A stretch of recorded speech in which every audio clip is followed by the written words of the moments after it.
So, what advice would you give to someone who's just begun to explore the spiritual side of life but doesn't know where to go next and is maybe understandably confused by all those different systems and traditions that are out there? Well, gosh, yes, it is confusing, especially, in contemporary times, modern times. There's a whole smorgasbord of different groups, different branches of, religions. I mean, think of Christianity, there's so many different churches. How do you decide, what to join? Um, and that is not easy. I would say the first step is to say, well, is there any place for me in the religion that I was born into? Because if you're born into a particular religion, then there's some kind of genetic resonance from your ancestors. So that means that you'll be able to understand the teachings. There'll be a natural kind of resonance. Whereas starting with a completely different religion, you're not, that resonance won't be there. It might be more difficult, if that makes sense. So I would say start with what you were born into. But I appreciate that for many of us, what you're born into, the family, there would be no religious instruction or education whatsoever. So that makes it. So I'd say then, well, what was the religion before it disappeared? Do you know what your family practiced years ago or generations ago?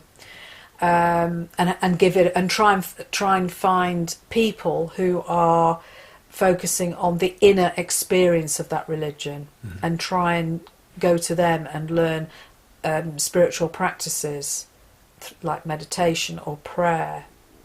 If for some reason you don't want to go back to your original religion because you've been hurt in some way, I'd say try and find someone that you can talk to and heal that hurt, and then find people who who are focusing on the inner spiritual experience. Otherwise, you could go to a church or a synagogue or a mosque, and the thing they want to tell you is what to believe.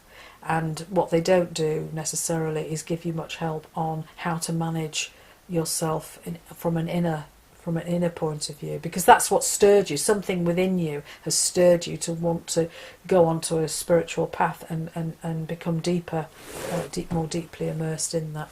And I guess spiritual counsellors, spiritual directors are trained to help people heal the hurt of the religion that they were born into, and to help you and guide you find your way to being on a path.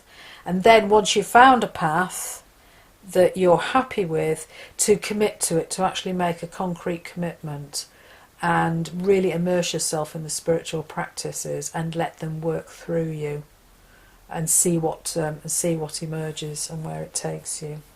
But there is a lot of frustration around for people in terms of where do I go and what do I do.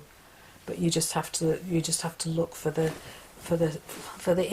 really small number of people who are trying to forge a new way of supporting people in their spirituality, but without the dogma in terms of telling you what you have to believe and how you have to do things. That makes sense. So in Judaism, for example, there are a small number of people really going back to the original teachings of rabbis to find the meditations that Jewish people used to practice and used to follow. It's why so many people have gone to Buddhism, because Buddhism focuses a lot on spiritual practice. That's its main, raison d'être. But Christianity is developing centering prayer and contemplation to draw people in and support them in their journey. And once you've got a grounding in these spiritual practices, then when you start to learn the kind of the rules and tools of the religion, they do somehow make more sense. But it's very hard to follow something without the inner spiritual dimension.